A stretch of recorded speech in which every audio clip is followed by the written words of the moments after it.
Hello, my lovely listeners out there. This is ARK representing ARK9. Dear all, planning and strategy he discuss करने वाला हूं. जी हाँ, chapter 3 of CR. लेकिन यहाँ पे ना एक्चुअली इसलिए ओपन किया हुआ है स्क्रीन पे ताकि मैं बता दूं चैप्टर 3 के कुछ इंपॉर्टेंट टॉपिक्स में से हमने अभी चैप्टर याद रखिएगा चैप्टर 3 जिन्होंने पार्ट फर्स्ट नहीं देखा है ना प्लानिंग एंड स्ट्रैटेजी तो फटाफट से देख लेना यार पार्ट फर्स्ट. ठीक है, ताकि इजी हो जाएगा समझना. अच्छा, दूसरा यहां जो बता रहा हूं यह है कि इंपॉर्टेंट टॉपिक्स जो हम लोग चैप्टर 3 से कंसीडर कर रहे हैं. अरे नहीं बाबा, पूरा पढ़ाऊंगा, पूरा मॉड्यूल से बताऊंगा. इंपॉर्टेंट टॉपिक का मतलब यहां पर यह है कि इन टॉपिक्स पे ज्यादा फोकस रखना होगा. तो चैप्टर 3 के अंदर हमने प्राइमरी फैक्टर्स डिस्कस किए थे. अभी जो डिस्कस करने वाला हूं यार इंपॉर्टेंट होगा क्या, कैश वर्सेस स्टॉक डील क्या है, एक्विजिशन के लिए कैसे इस्तेमाल की जाती है, कौन सी अच्छी रहेगी, ये डिटेल में हम समझेंगे. एग्जाम के पर्सपेक्टिव से इंपॉर्टेंट क्वेश्चन है, मिस मत करना. एंड एक बार और बता दूं, अरे नए नए स्टूडेंट्स सब्सक्राइब करो भाई चैनल को, तभी तो आगे सारे advance notification classes important topics ऐसे बताऊंगा. ऑलराइट, सो सब्सक्राइब करना मत भूलना, बेल आइकन को प्रेस कर देना एंड लाइक बटन को जरूर दबा देना. चलिए स्टार्ट करते हैं आज का सेशन. देखिए, अब हम लोग अभी तक अपना चैप्टर 3 से ना हम लोग कुछ कॉन्सेप्ट बेसिक पढ़ा जिसके बारे में हमने डिस्कस किया कि बेनिफिट्स ऑफ एमएनए क्या है, मर्जर एंड एक्विजिशन.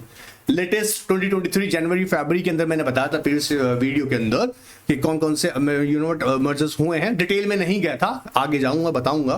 पहले सीख तो लो बेसिक्स, फिर प्रैक्टिकली बताएंगे. ठीक है, बेसिक्स समझ लीजिएगा. सो इस सेक्शन के अंदर हम लोग समझेंगे फंडिंग. जी, हमने जैसे समझा था लास्ट सेक्शन में प्रोसेस ऑफ फंडिंग. एक्विजिशन करने जा रहे हो, पैसा कहां से आएगा, बोला 3 methods are there. First is internal accruals, मतलब आप कंपनी की जो खुद की एक टाइम टू टाइम जो रिटेन अर्निंग्स होती हैं, एक्यूमुलेटेड अर्निंग्स होती हैं, उसे यूटिलाइज करती है कंपनी. या फिर कंपनी बोरिंग्स करती है, बैंक से लोन लेता है, डिबेंचर इशू करता है, फाइनेंशियल को अप्रोच करता है, बॉन्ड्स इशू करता है. Alright, and third one is जिसके अंदर कंपनी सिक्योरिटीज इशू करता है, इक्विटी शेयर इशू करके, प्रेफरेंस शेयर इशू करके या other different type of securities issue करके. सो ये 3 तरीके हैं. ठीक है, अब जो हमारा नेक्स्ट टॉपिक है ना, मैं बता दूं अपने आप में सबसे जबरदस्त इंपॉर्टेंट टॉपिक है. कहता है cash deal versus stock deal for acquisition. One more time, cash deal versus stock deal for acquisition. Now listen very carefully. देखो, समझो, बहुत ध्यान से सुन लो, बहुत ध्यान से समझना. 2 मिनट में क्लियर कॉन्सेप्ट कर दूंगा, ध्यान से सुनना बस. ठीक है, देखो हमने अब तक तो ये पकड़ लिया बात अच्छे से कि एक्वायरिंग कंपनी हमारे सामने खड़ा हुआ है. क्या है? एक्वायरिंग कंपनी है जी, और एक है एक्वायर्ड कंपनी. आई होप यहां पे किसी को डाउट नहीं होगा क्या होता है, फिर भी बता दूंगा. एक्वायर्ड कंपनी, तो एक्वायरिंग कंपनी का मतलब यहां पर क्या हो गया, जो हमारा एक्वायरर है, और ये हमारे लिए कौन हो गई, हमारी टारगेट कंपनी. अब भैया जब टारगेट कंपनी के शेयर्स हम लोग लेने वाले हैं, मतलब एक्वायरर तो क्या करने वाला है, टारगेट कंपनी के शेयर्स लूंगा. बोला ठीक है, बोला इसके बदले जो कंसिडरेशन होगा वो 2 तरह से, कैश, दूसरा स्टॉक.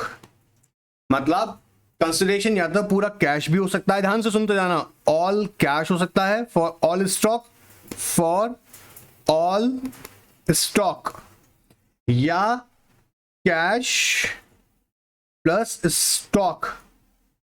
कंसिडरेशन सर मतलब अरे भाई एक्वायरर, तुम उस कंपनी का शेयर्स खरीदने जा रहे हो, खरीद रहे हो उसके शेयर होल्डर्स से, तो इनको क्या ध्यान रखना है, कंसिडरेशन पे करना है ना. तो कैश में भी कर सकते हैं, कैश की जगह आप स्टॉक में भी कर सकते हैं, अपनी कंपनी के जी शेयर्स दे दीजिएगा उसे, मतलब एक्वायर्ड कंपनी के शेयर होल्डर्स को, और दोनों की कॉम्बिनेशन से भी.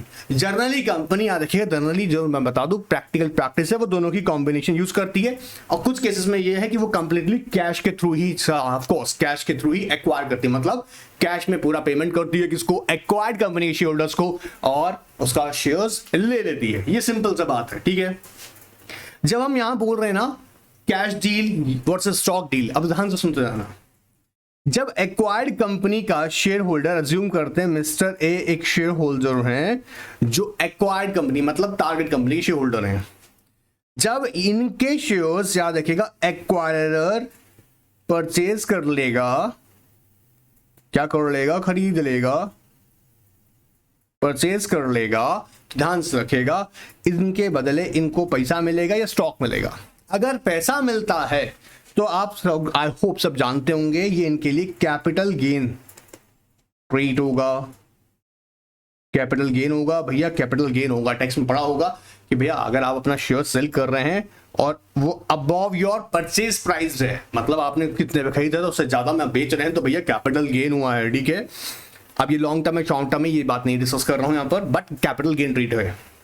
बोला सर ठीक है, तो मतलब टैक्सेशन एस्पेक्ट से देखा जाए तो गेन हो गया तो भैया टैक्स लायबिलिटी बनेगी। ओके ठीक है, ठीक है सर, ये भी बात पकड़ में है। अगर यहां पर ना कंपनी इसको परचेज कंसिडरेशन कैश में ना देके, ये कैश नहीं होता, परचेज कंसिडरेशन कैश नहीं होता, ज्यूम कर लीजिएगा, और ये स्टॉक होता, तो कोई टेंशन था क्या कैपिटल गेन का? Of course not. डिफरेंस पकड़ में आ रहा है। कैश डील के अंदर जो कैपिटल गेन होगा ऑफ कोर्स वो टैक्सेबल हो जाएगा in the hand of what, किसके? Share holder. तुमने खरीदना, तुमने बेचा है ना, तो तुम्हारे लिए गेन हुआ, अब तुम्हारे लिए टैक्स लायबिलिटी होगी। अच्छा, अब दूसरी बात सुनना, आगे बहुत सारी इंपॉर्टेंट बातें बताऊंगा इसमें। तो ये तो हमने बेसिक बात देख लिया कि कैश में और स्टॉक में क्या है। स्टॉक के अंदर जब स्टॉक के बदले स्टॉक मिल रहा है तो वहां पर टैक्स लायबिलिटी नहीं हो रही, क्योंकि there is no capital gain. Clear एकदम? हाँ, अगर दोनों की कॉम्बिनेशन से कैश भी दे रहे हो और स्टॉक भी दे रहे हो, अज्यूम करो एक बार के लिए 500 सीआर का ये एक्विजिशन है, जिसमें अगर हम अज्यूम कर लेते हैं 250 सीआर जो है वो कैश डील से थ्रू हो रहा है और 250 सीआर का ट्रांजैक्शन हम स्टॉक दे रहे हैं उसके बदले, तो यहां पर कैपिटल गेन जो यहां पर लायबिलिटी बन रही है 250 सीआर पे बन रही है। ऑलराइट, ये सिंपल सी बात है, बहुत उम्मीद है पकड़ में आ गया होगा। अब देखो आगे सुनो मेरी बात को। अब जब यहां पर इंटरेस्टिंग फैक्ट क्या है, एक्वायरर ये कह रहा है कि share holder of acquired company, भाई मुझे ना तुम्हारा सारा शेयर चाहिए। बोला ठीक है। अब जब ऐसा होता है ना तो जनरली यहां कोई specific number of share holders नहीं होते हैं, uncertain number of share holders होते हैं, क्योंकि हर कोई, या देखो समझो ना यार, देखो मजे की बात क्या है, मैं अपना शेयर कब बेचूंगा? कैश में बेचूं चाहे स्टॉक की बात करूं, मैं कब बेचूंगा? जब मुझे प्रीमियम मिल रहा होगा। क्या मतलब सर? ऑफ कोर्स यार, फेस वैल्यू, अगर मुझे पैसा मिल रहा है, अच्छा पैसा मिल रहा है, प्रीमियम पे मेरे को एग्जिट मिल करने का मौका मिल रहा है, तभी तो सेल करूंगा, नहीं तो मेरे को क्या सेल करना अपना शेयर। पकड़ मारा है बात? तो जब एक्वायरर ये ऑफर करता है तभी तो तुमको बोल रहे हैं कैपिटल गेन होगा।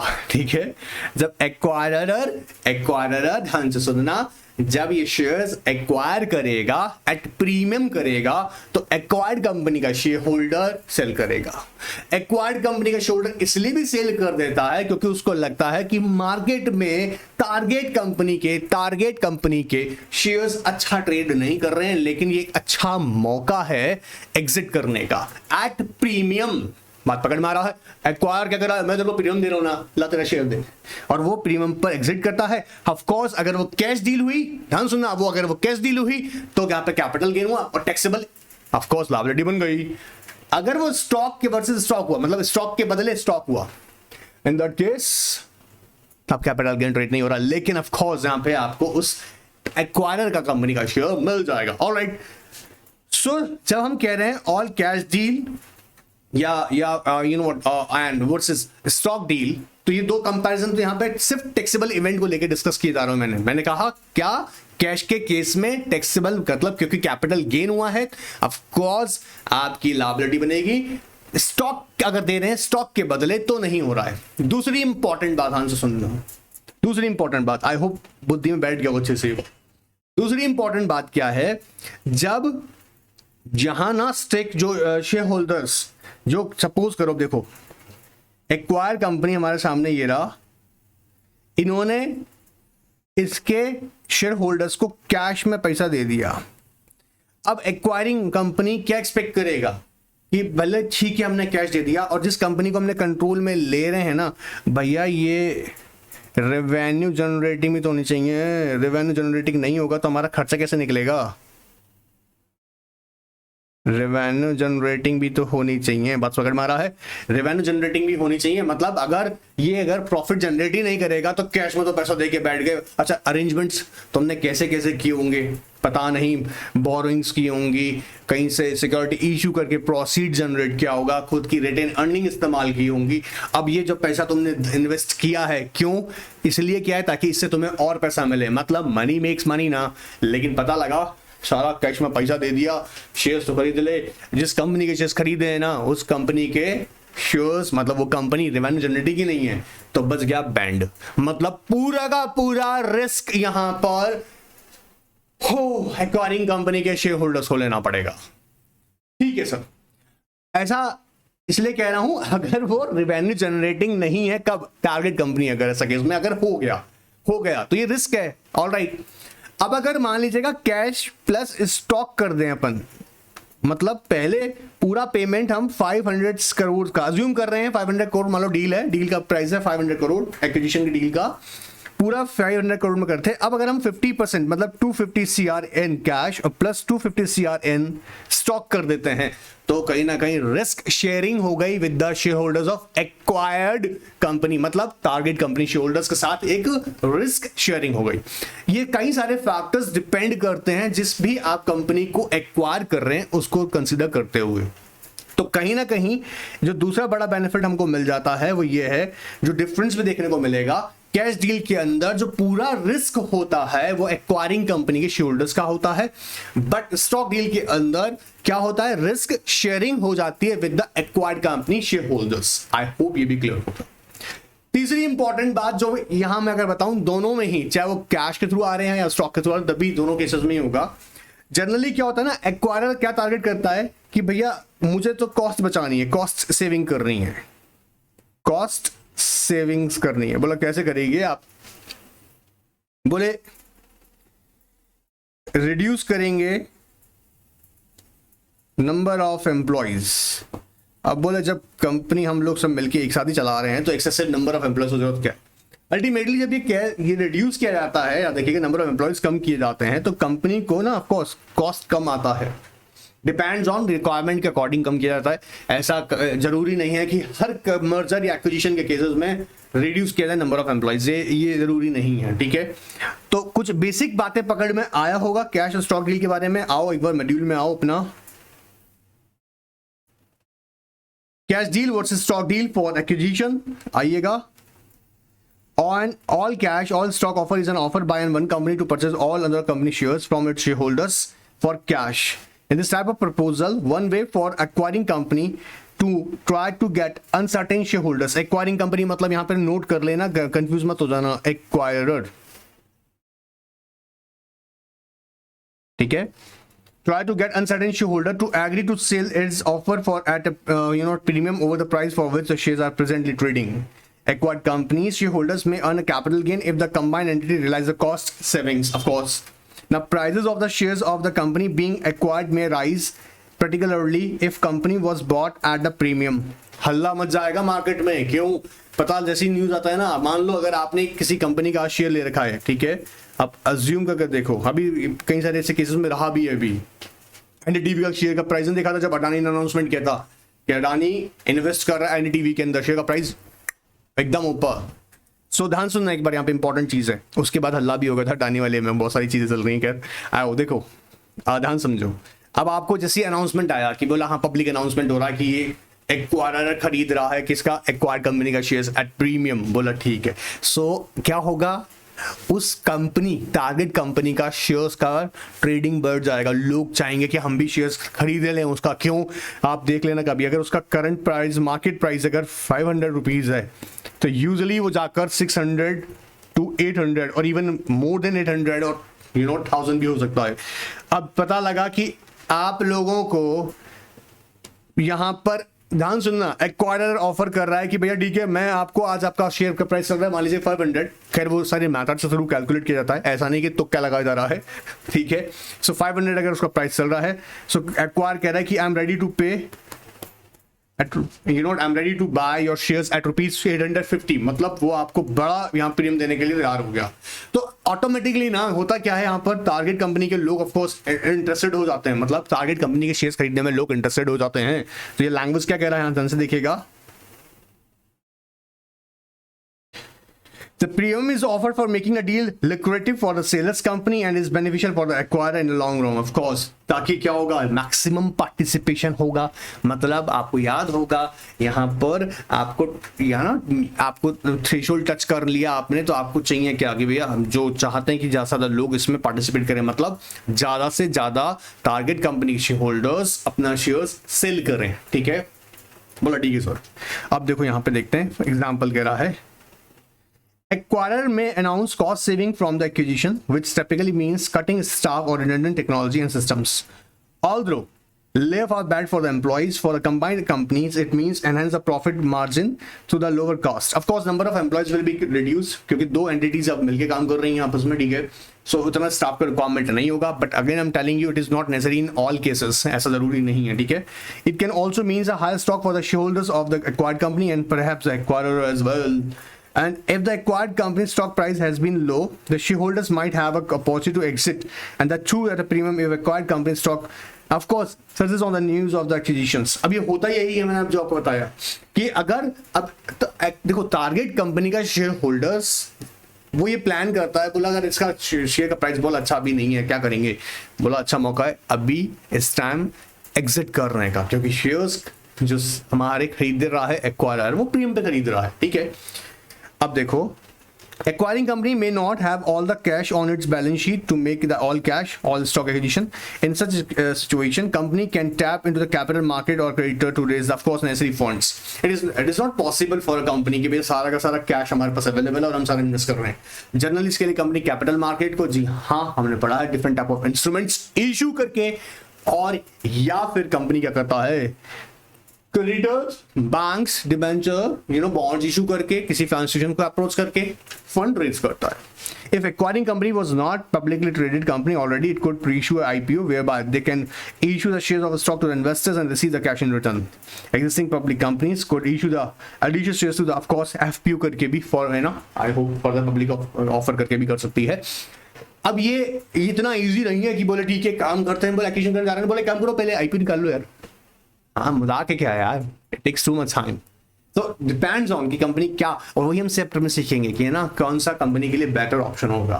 क्लियर हो रहा है? लिमिटेशंस टू कैश, और देखो ये भी एक इंटरेस्टिंग क्वेश्चन बन जाता है इसी के अंदर, जैसा भी हमने डिस्कस किया था पूरा वही कॉन्सेप्ट है यहाँ पे। All cash transaction can appear to be an easy straightforward way of acquiring the other company, it is not always the case, but ऐसा होता नहीं है। समझ में आ रहा है? कैश आपके पास है, आप गए अपनी जगह खरीदा, बात खत्म हो गया, लेकिन ऐसा हमेशा वो पॉसिबल नहीं है। All stock offer for shareholders is taxable event. Even if they sell their shares to the acquirer at a premium, taxes may take a significant chunk of their earnings if the shares price is higher than the price even was investor paid when they initially purchased their shares.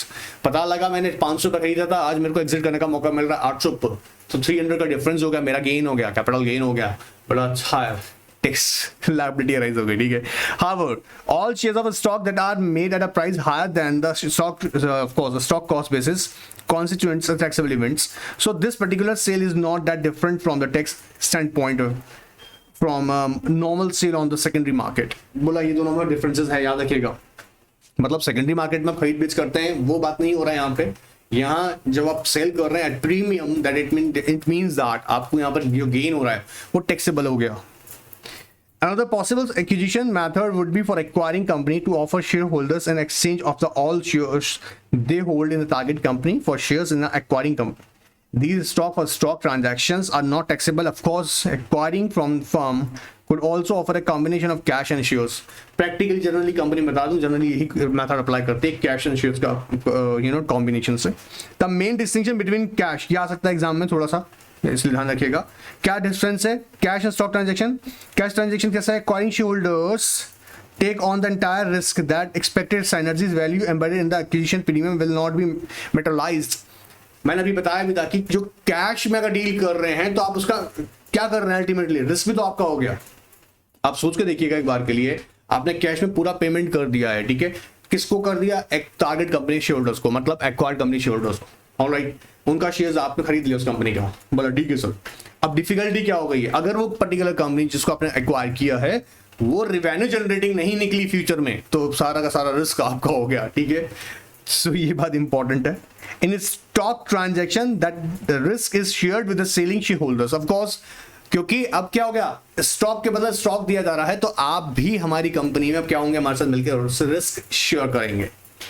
More precisely, in stock transaction, the synergy risk is shared in the proportion to the percentage of the combined company the acquiring and the selling shareholders each will own. Of course, stock में दोनों ही share, of course में ही risk sharing होगी stock के अंदर। So main difference अगर देखें तो हमें यही देखने को मिलेगा, कैश में टैक्सेबल इवेंट है, स्टॉक में नॉन टैक्सेबल इवेंट है। दूसरा, कैश के अंदर एंटायर रिस्क जो होगा एक्वायरिंग कंपनी शेयरहोल्डर्स का होगा, बट स्टॉक के अंदर जहां पर क्या होगा, रिस्क शेयरिंग हो जाएगी with the acquired company shareholders. I hope ये डिफरेंसेस याद हो गए होंगे। ऑलराइट, चलिए फंडिंग कैसे कर सकते हैं भैया, इक्विटी शेयर इशू करके कर सकते हो, प्रेफरेंशियल है, डीवीआरस है, स्टॉक टू स्टॉक मर्जर है, ईसी भी कर सकते हैं, फाइनेंशियल बैंक इंस्टीट्यूशन को अप्रोच कीजिएगा, रिहैबिलिटेशन फाइनेंस की बात करेंगे, लेवरेज बायआउट, ये पूरे सारे टॉपिक हम लोग चैप्टर के अंदर डिस्कस करेंगे। इस सेशन में नहीं आने वाले में से बट कुछ मैं यहाँ पे डिस्कस करने वाला हूँ। जैसा पहला आ गया funding through equity shares, executive की पुरानी यादें याद कर लो, फटाफट सीख लेते हैं। देखो इक्विटी शेयर कैपिटल, अब ये क्या है सर, अरे सबसे अच्छा तरीका है बड़ा कॉम्प्लिकेटेड, इतना आसान नहीं होता है कि इक्विटी शेयर जाकर मार्केट से चलो इक्विटी शेयर लेके आ जाते हैं, ऐसा नहीं होता है। डिफिकल्टी क्या होती है समझो ना, आप इक्विटी शेयर इशू करने की बात कर रहे हैं तो so it takes time, you know what, number of discussion होंगे, यू नो व्हाट, अप्रूवल्स लगेंगे, डॉक्यूमेंटेशंस होंगी। अगर ज्यादा नहीं पता है तो चिंता मत करो, सीएफएल के अंदर मॉड्यूल सेकंड पार्ट सेकंड के अंदर मैंने आईपीओ पूरा बताया हुआ है, कितना लेंथी प्रोसेस है, I hope you can understand. लेकिन एक बेनिफिट भी तो है सर बेनिफिट क्या है सर, इसमें बेनिफिट यह है कि जब इक्विटी शेयर्स के थ्रू हम लोग प्रोसीड जनरेट करेंगे तो सर यहां पर हमको डेट इंस्ट्रूमेंट की तरह इंटरेस्ट पे करने के लिए बाउंड नहीं है, अबलाइज नहीं है, मतलब करना ही पड़ेगा, ऐसा नहीं है। इक्विटी शेयर्स या शेयर्स आप इशू कर रहे हैं, इक्विटी शेयर्स अगर आप इशू कर रहे हैं तो यहां आपको कोई fixed interest rate, of course fixed interest rate, sir क्या फिक्स्ड इंटरेस्ट रेट पर पैसा नहीं देना है, ये बात आप जानते हो। देखो आओ क्या कह रहा है, it is considered permanent capital of company, equity needs no servicing as the company is not required to pay its equity share holder fixed amount return in the form of interest which would be in case of a were to borrow the issue of course by bonds or the debt instruments। अब suppose अगर आपने fund raise कैसे किया है, by issuing bonds, पैसा आ गया, इस पैसे को आपने एक्वायर करने में लगा दिया, उस कंपनी से पैसा जनरेट नहीं हो पा रहा है, तो इधर तो आप ये नहीं कह सकते कि बॉन्ड के थ्रू मैं पैसे लेकर आया था, सुनो मैं तो पैसा जब देता ना जब मेरी एक्वायर्ड कंपनी मतलब टारगेट कंपनी से मुझे प्रॉफिट होता। हाँ ऐसा कह के काम चलाओगे क्या, नहीं ना, वहां तो देना ही पड़ेगा। सो raising money from the public by issue of shares, bond, debentures, time-consuming process involves a huge cost, and it would require the numerous things to be in place and several rounds of discussion with the required to take place between the directors and the key promoters having the controlling stake, and between the board of directors and the constituents, all analysts, experts, company secretaries, certified accountants, lawyers. Furthermore, it is required several legal compliances, sir. तो sir क्या करना है, अरे बताएंगे ना, बताएंगे। देखो अभी सब सीखे, देखो क्या होता है, depends on, again I am telling you, primary factor में हम सबसे पहले क्या करा, identify the identification of parties. कई सारे जो फैक्टर्स हमने देखे थे, सबसे पहले आपका टारगेट क्या, पर्पस क्या है, बिजनेस एक्सपांशन है, टेक्नोलॉजी चाहते हो, डिस्ट्रीब्यूशन चैनल बढ़ाना चाहते हो, नए मार्केट में एंटर होना चाहते हो, तो सबसे पहले कंपनी ये फाइंड आउट करता है कंपनी चाहता क्या, पर्पस क्या है, उस पर्पस के अकॉर्डिंग हर एक स्टेप के अकॉर्डिंग हम लोग डिसाइड करते हैं कि डील कैसे किया जाएगा। क्योंकि जब हम पार्टी आइडेंटिफाई कर लेंगे तो हम ये भी ऑब्जर्व करेंगे, बात समझना, कि वो पार्टी का आपको ड्यू डिलिजेंस करके कि उसकी लीगल पोजीशन क्या है, उसकी कमर्शियल पोजीशन क्या है, उसकी फाइनेंशियल पोजीशन क्या है, उसकी टैक्सेबल लायबिलिटीज अगर हैं तो किस तरह की पोजीशंस हैं, टैक्स से बेनिफिट क्या मिल सकते हैं हमको, ये सारी एस्पेक्ट्स हम लोग देखेंगे। बात पकड़ में आ रहा है, उसी के अकॉर्डिंग ही फंडिंग डिसाइड किया जाएगा। बात पकड़ में आया, जैसे issue of securities for listed companies, अब हमको जानते हैं कि सेबी जो है नोडल अथॉरिटी है, अगर कोई कंपनी लिस्टेड है तो उसकी नोडल अथॉरिटी कौन है, सेबी। और सेबी कहता है बेटा अच्छा इश्यू ऑफ सिक्योरिटी की बात कर रहे हो तो सेबी आईसीडीआर, आई होप मेरे बच्चा जानता है ना, सेबी आईसीडीआर रेगुलेशन 2018 फॉलो करना पड़ेगा।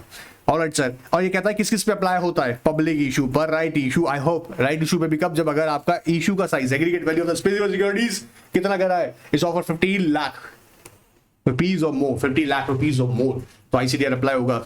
इसे कटम में पढ़ा है, ध्यान देखो यहाँ पर। प्रेफरेंशियल इशू की बात करेंगे, इशू ऑफ बोनस शेयर्स है, क्वालिफाइड इंस्टीट्यूशनल प्लेसमेंट्स हैं और इशू डिपॉजिट रेसिट्स, ये सब धीरे धीरे हम लोग समझने वाले हैं। सो मेरे साथ बने रहिएगा, घबराइएगा मत। प्रेफरेंशियल अलॉटमेंट की बात करें, क्या करें? Preferential allotment, one more time sir, preferential allotment ध्यान रखिएगा, सेक्शन 62 आपको याद होगा, नहीं है तो वापस फिर पढ़ाता हूं, देखो आओ।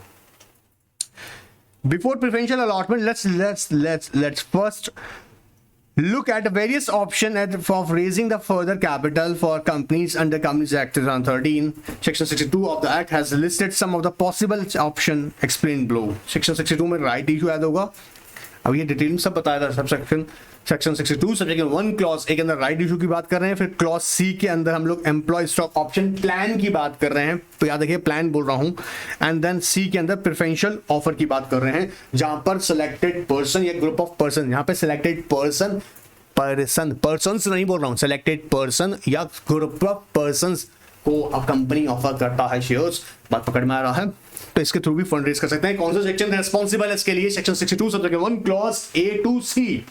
वापस section 62 subsection 1 clause A to C. A में राइट इशू का बात किया है, ये इतनी स्पीड से इसलिए बोल रहा हूं, ये तो पढ़ा है हम लोगों ने, याद आ रहा है।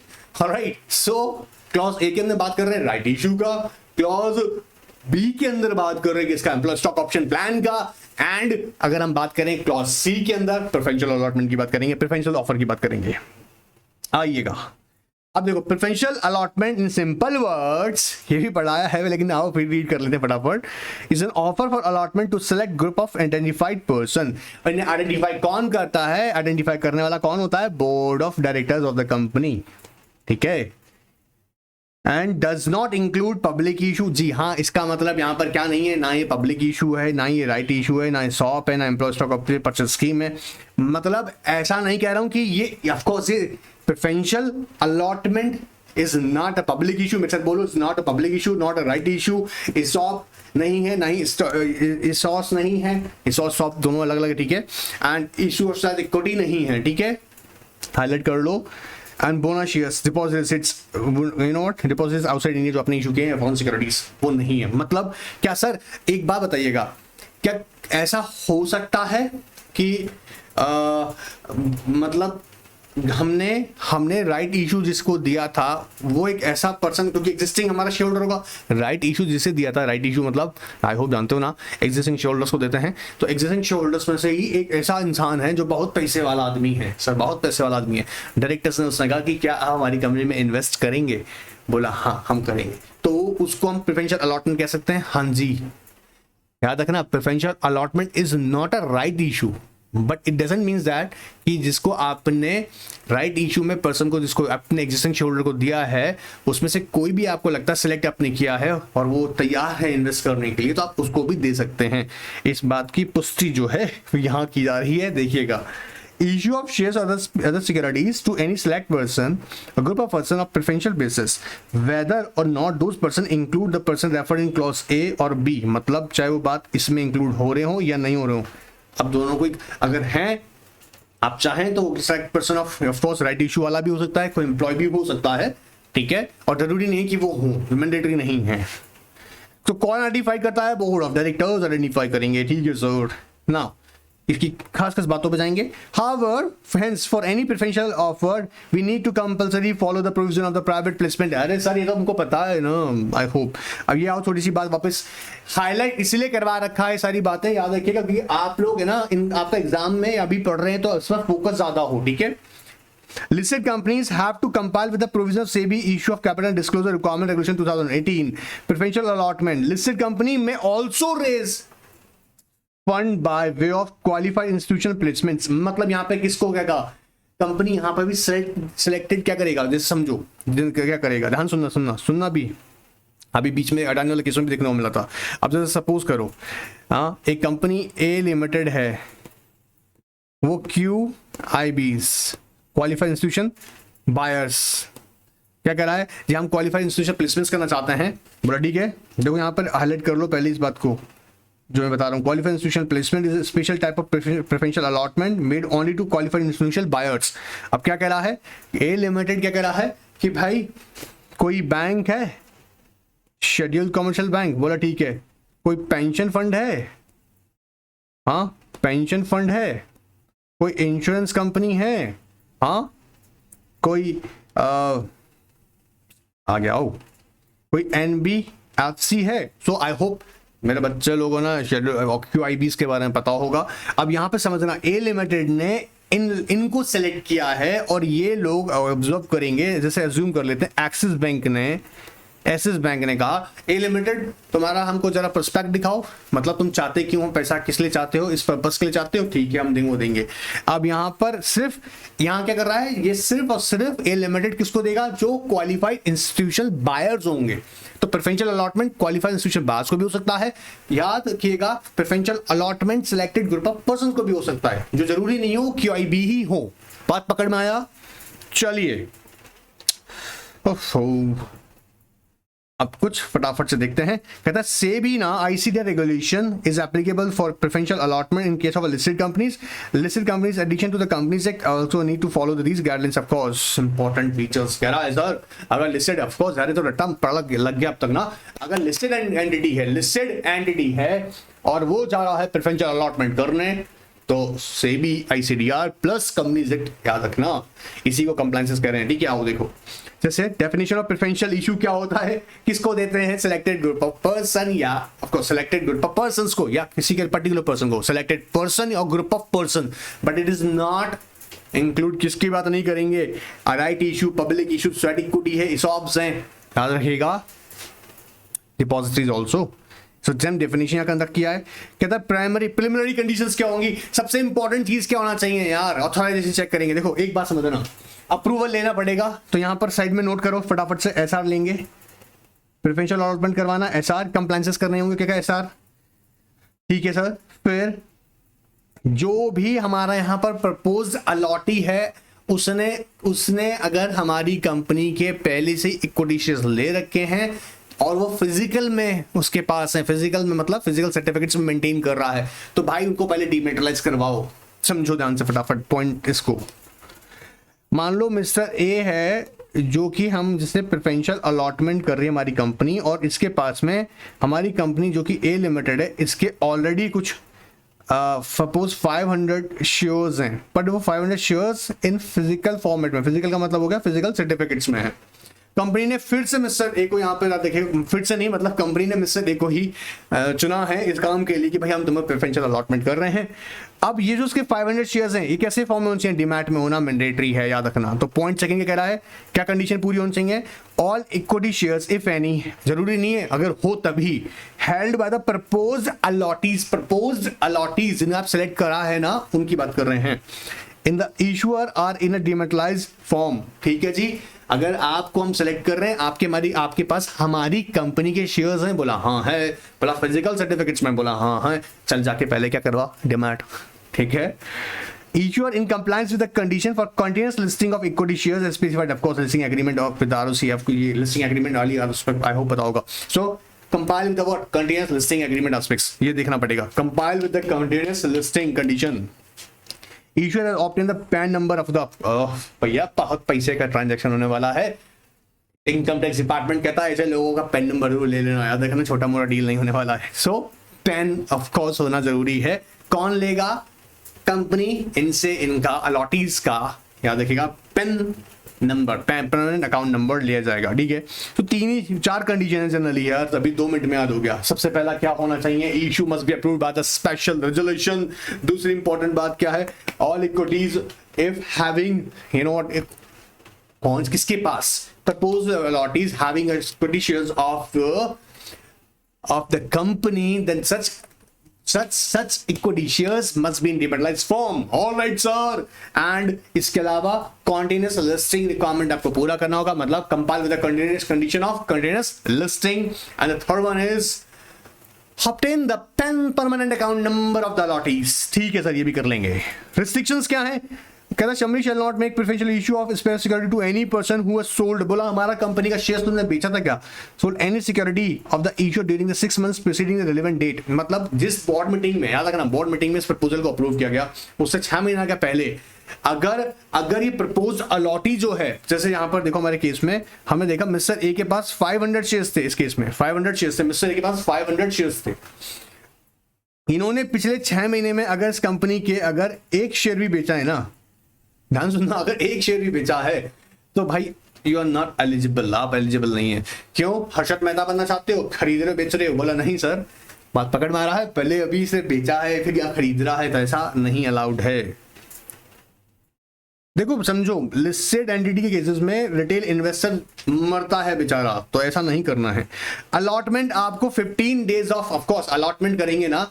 अब देखो एसआर पास के ना, एसआर पास करने के 15 डेज के अंदर अंदर प्रेफरेंशियल अलॉटमेंट कर दें। अब मेरी बात ध्यान सुनना, यहां पर प्रेफरेंशियल अलॉटमेंट करना कहीं ना कहीं आपको देखें कॉस्ट एफिशिएंट भी है और आप इससे जल्दी पैसा जनरेट कर सकते हैं, प्रोवाइडेड ऐसा लोग मिल जाए जो आपके पैसा इन्वेस्ट करने के लिए तैयार हो जाए। ये शार्क टैंक वाला टाइप का नहीं, ठीक है, ऑनलाइन ओपनली बोल रहा हूं। चलिए, बात पकड़ में आया? तो ये कुछ हमने 4 कंडीशन देखा। सबसे पहला कंडीशन जो हमने कहा, इसका डेफिनेशन क्या है, हमने बोला जी सिलेक्टेड पर्सन और ग्रुप ऑफ पर्संस को किया जाएगा जो कि पब्लिक इशू, आईटी इशू या सर्टिफिकेट या शॉप या डिपॉजिटरी या फॉरेन सिक्योरिटी नहीं रीड किया जा रहा है, ठीक है, किया भी नहीं जाएगा। दूसरा कंडीशंस क्या आएंगी? एसआर पास होना जरूरी है। दूसरा कंडीशन क्या है सर? डीमैट में होना चाहिए securities. Third condition of containers listing and the fourth one is obtain the pan account, pan number of the propose allottee. Restrictions क्या है? रिस्ट्रिक्शन यही है कि आपने पिछले, जी हाँ, propose allottee you have not sold the securities of the company last 6 months। कौन सा 6 months? From the date of relevant date. And allotment within 15 days में हो जाना चाहिए from the passing of the special addition. कितना दिन में? 15 days of, याद रहेगा। चलिए, अब आगे जो है ना हमारा फंडिंग टू द प्रेफरेंशियर्स, मेरे बच्चों को पुरानी याद आ रही होंगी, उम्मीद कर रहा हूं। अब ये सिर्फ रीड करना, मेरे याद ना मेरी बात को, ये सिर्फ रीड करना, ठीक है, रीड करना पता होना चाहिए, ठीक है,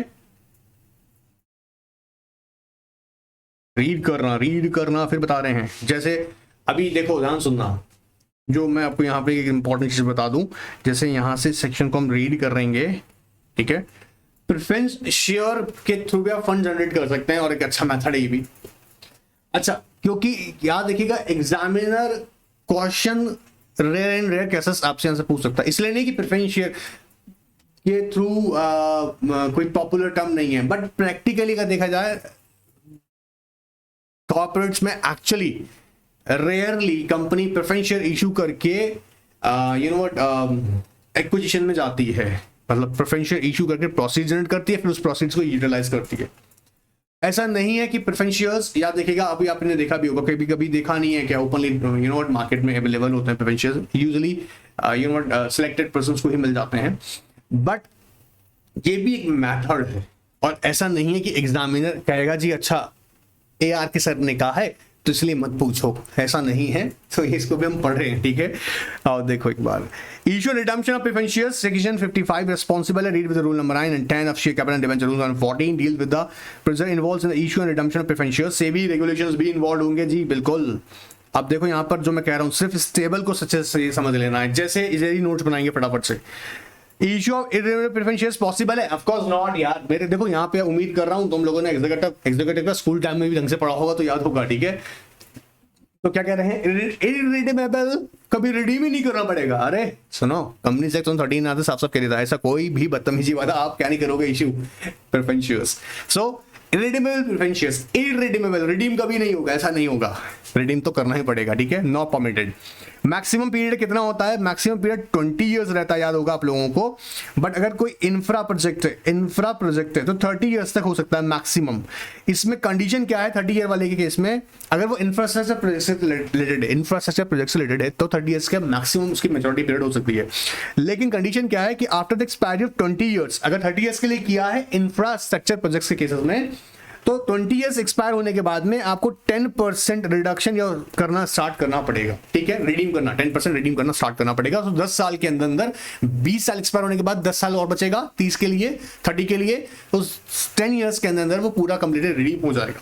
आओ देखो, देखो ध्यान से देखना, preference shares redeem with in a period of not exceeding 20 years from the date of their issue, and however the company may issue preference shares for a period not exceeding 20 years and not exceeding 30 years as for infra projects subject to the redemption of maximum 10% of preference shares per year, all right, and 21st year onwards or earlier। मतलब जहां 20 पूरा हो गया, 20 से 21 start हो गया, 21 से आपको क्या करना पड़ेगा, याद रखो ऑनवर्ड्स लिखा हुआ है, उससे पहले भी कर सकता है, 21 से आपको करना पड़ेगा, ठीक है, रिडीम 10%। अथॉरिटी के लिए क्या करना है, सबसे पहले आर्टिकल चेक कीजिएगा, आर्टिकल्स ऑफ एसोसिएशन ऑथराइजेशन होना चाहिए। यस, ऑथराइजेशन किसमें देखेंगे, आर्टिकल्स में, तो साइड में अपने मॉड्यूल में लिख दो, check the articles of association, ये होना चाहिए, प्लस एसआर। ऐसे थोड़ी ना है कि कंपनी के अंदर हिस्सेदारी वैसे ही बांट देंगे, ऑलराइट, कंट्रोल की बात होती है, कई बार हिस्सेदारी की बात होती है, तो यहाँ पे अप्रूवल तो लेना पड़ेगा मालिकों से। तो क्या कह रहा है, authority check the articles and SR, ये टेबल ऐसे याद करना, छोटा छोटा साइड में बनाते जाना, ऑलराइट। पर्टिकुलर रेजोल्यूशंस क्या क्या अब कंसीडर किया जाएगा, देखो, priority with respect to payment of dividend और repayment of the capital. Of course अगर वाइंडिंग अप डिक्लेयर कर दिया गया तो इस केस में रिपेमेंट ऑफ कैपिटल में भी आपको प्रायोरिटी रहेगा, डिविडेंड में प्रायोरिटी रहेगा। पार्टिसिपेंट सरप्लस फंड्स या participant surplus assets and profits on winding up and remain after the, of course जानते हैं हम लोग, सबको चुकाने के बाद में अगर फिर भी सरप्लस बच गया तब ये भी पार्टिसिपेट कर सकता है। Payment of dividend on cumulative non cumulative basis, conversion of preference shares into equity, voting rights, redemption of preference shares. अब याद रखिएगा ये पर्टिकुलर्स ऑफ रेजोल्यूशंस हैं। पर्टिकुलर रेजोल्यूशंस का मतलब जो जब कंपनी एसआर पास करेगा तो एक्सप्लेनेटरी स्टेटमेंट के अंदर ये सारी डिटेल्स बताएगा और सारी डिटेल्स के अकॉर्डिंग जी हाँ अप्रूवल किया जाएगा, शेयर होल्डर डिसाइड करेंगे। पर उसमें हम बताएंगे कि प्रेफरेंस शेयर के साथ हम लोग ये फीचर्स दे रहे हैं, कौन कौन से हैं। ऑफ कोर्स ये तो रहेगा ही, क्योंकि कंपनी से कहता है priority in what, in respect of payment of dividend and repayment of capital, या सरप्लस फंड में पार्टिसिपेशन हो, या सरप्लस फंड में वाइंडिंग आपके टाइम पर भी आपको रिमेनिंग कोई अमाउंट है तो उसमें भी आपको पार्टिसिपेशन मिलेगा, या payment on cumulative and non cumulative, इसके बारे में बताया जाएगा। कन्वर्जन ऑफ प्रेफरेंस जो इक्विटी, वोटिंग राइट्स क्या होंगे, सारा डिटेल हम लोग पर्टिकुलर्स किसमें देंगे, रेजोल्यूशन के अंदर। एक्सप्लेनेटरी स्टेटमेंट में हम लोग डिटेल में सारा वही सेम एस्पेक्ट डिस्कस करेंगे। देखो जैसे इशू साइज क्या है, जैसे फॉर एग्जांपल 500 CR का हम यहाँ से कॉन्सेप्ट मनी रेज करने वाले हैं, 500, अरे यार 500 CR का, ठीक है। नंबर कितना होगा तो अमाउंट कितना होगा वो देखा जाएगा, जैसे मान लीजिएगा 5 करोड़, ठीक है, alright. And to be issued as a nominal value, face value में बताया जाएगा, एट द रेट ऑफ, इसका है ना ड्राफ्टिंग आप लोगों ने उम्मीद कर रहा हूं पढ़ा होगा जब हम लोग करते हैं रेजोल्यूशन ड्राफ्ट करते हैं start. I hope explanation statement के केस में याद करा होगा, नहीं देखा है ड्राफ्टिंग में तो वो भी बताएंगे, ठीक है। जैसे at the rate of 10 rupees जो भी उसका फेस वैल्यू हो मेंशन किया जाएगा। नेचर ऑफ शेयर्स और क्यूमुलेटिव नॉन क्यूमुलेटिव कितना है, participating non participating, convertible non convertible, objective of the issue किस लिए कर रहे हो बोला, जैसे भी यहाँ तो क्या पर्पस हमारा एक्विजिशन, तो बताना पड़ेगा आपको, alright. Just a minute, wait a minute.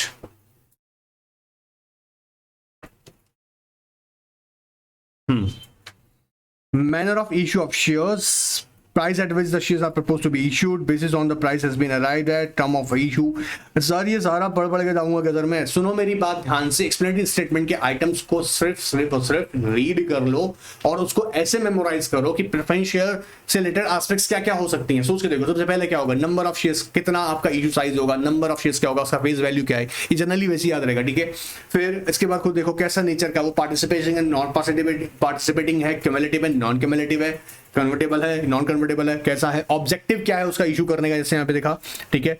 Manner of issue of shares, then उसके बाद में प्राइस, कितना प्राइस होगा, basis and the terms of the issue, terms and rate of dividend क्या रहेगा, ये इसका आपको याद होगा, स्पेसिफिकली मेंशन करते हैं। प्रेफरेंस शेयर जैसे एट द रेट ऑफ 15% है, एट द रेट 9% है, या पर्टिकुलर फिक्स अमाउंट आप देंगे, ये आपको मेंशन करना पड़ेगा।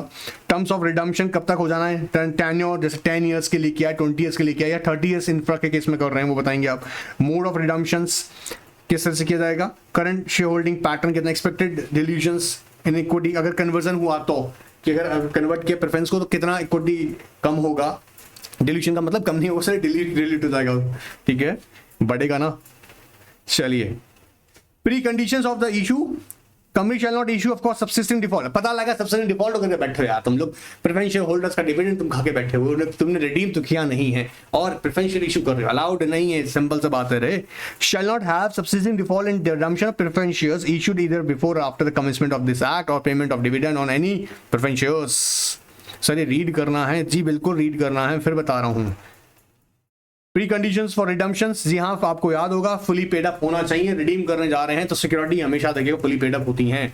मैन ऑफ रिडम्पशन, अब ये यहाँ भी ध्यान सुनना, मैन ऑफ रिडम्पशन का तरीका क्या है कि भैया हमारा जो प्रॉफिट है हम उसमें से तुमको कुछ कुछ पैसे जोड़े हैं, उससे हम क्या कर रहे हैं, तुमको रिडीम करके दे रहे हैं। देखो redeem shall be done out of the profit of the company which would otherwise be available for dividend और out of the proceeds for fresh issue of shares for the purpose of such redemption. दो तरीका, out of the profit of the company और proceed of the fresh issue of securities, proceeds of the fresh issue of securities for the purpose of such redemption, इसी के लिए हो, ठीक है। Now a company may redeem its preference shares only on the terms on which they were issued, of course, and और as of course या फिर क्या करना पड़ेगा, प्रेफरेंस होल्डर्स की अप्रूवल लेनी पड़ेगी अगर आप चेंज करते हैं तो, मतलब as per the term of issue इसको रिडीम कीजिएगा। अगर चेंज कर रहे हैं टर्म ऑफ इशू मतलब रिडम्पशन के अंदर, then you have need to take the first approval. Preference share may be redeemed at a fixed time, of course ये बात किया हुआ है, fixed time on happening of the particular events. For example जैसे अगर मान लीजिएगा कंपनी मर्ज हो गया तो उसके लिए हमने पहले लिखा हुआ अगर मर्ज हो तो हम आपको उससे पहले रिडीम करके देंगे, ठीक है जी। या कंपनी ने मान लीजिएगा फॉर एग्जांपल कंपनी डीमर्ज हो रहा है तब भी ऐसे इवेंट हो सकता है, अमलगमेंट हो रहा है तब भी एक इवेंट हो सकता है कि ऐसे केसेस में भी आपने कंडीशन बताई हुई है। Any time at the company option या any time at shareholders option, ये डिपेंड्स ऑन, अब आपकी again I am telling you ये जो बात है ना ये लिखा जाएगा कहां पर, at the time of issue, at the time of issue बताया जाएगा। इसमें अगर कोई चेंज करना है तब आपको शेयरहोल्डर्स प्रेफरेंस शेयरहोल्डर्स की परमिशन लेनी पड़ेगी। इनएबिलिटी टू रिडीम टू पे, अगर ऐसा हालत हो गया तो सर कि कंपनी क्या कर रही है, कंपनी पे ऑफ नहीं कर सकती है, मतलब रिडीम नहीं कर सकती है, तो ऐसे केसेस में एनसीएलटी की अप्रूवल भी लगेगा। दो तीन बात ध्यान रखना, देखो ध्यान सुनना, इंपॉर्टेंट छोटी सी बात है।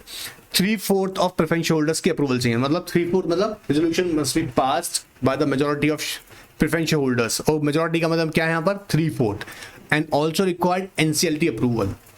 अगर आपको प्रेफरेंस होल्डर्स 3/4 मेजॉरिटी का अप्रूवल मिल गया प्लस एनसीएलटी अप्रूवल मिल गया है, तो जितना आप अमाउंट आप रिडीम नहीं कर सकते हैं, जो आपका अमाउंट है प्रेफरेंस शेयर्स का जो रिडीम नहीं कर पा रहे हैं, प्लस उसके ऊपर जो डिविडेंड है उतना इक्वल अमाउंट का आप further redeemable preference share issue कर देंगे, प्रोवाइडेड ये पहले अप्रूव्ड होना चाहिए। देखो ध्यान से, a company is if not is position to redeem any preference shares to or pay any dividend or to pay dividend, दोनों बातें हैं, redeem भी नहीं कर सकते और dividend भी पे नहीं कर सकता है।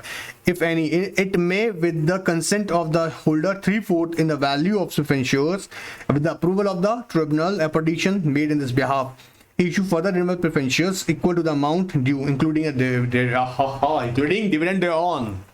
तो redeem नहीं कर पा रहे हो या dividend दे पा रहे हो, 3/4 मेजॉरिटी का अप्रूवल लीजिएगा प्लस एनसीएलटी अप्रूवल लीजिएगा, उसके बाद में आप फर्दर रिन्यूएबल प्रेफरेंस इशू कर सकते हैं। ऑफ कोर्स ट्रांसफर करना पड़ेगा, रिडीम करते ही कैपिटल रिडम्पशन रिजर्व अकाउंट में ट्रांसफर कीजिएगा, नहीं तो उसको रिडक्शन और शेयर कैपिटल में ट्रीट कर देंगे रे। Sum equal to nominal amount मतलब face value of shares to be redeemed shall be transferred to shareholder account from the profit if such shares are proposed to be redeemed out of the profit of the company। बात पकड़ में आया?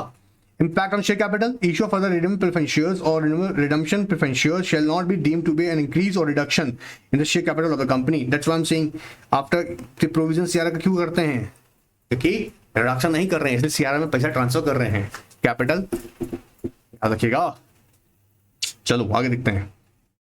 Register of member as per section 88, जैसे कि हम लोग equity share holder का maintain करते हैं, सेम हमको प्रेफरेंस होल्डर के लिए मेंटेन करना है पर्टिकुलर्स।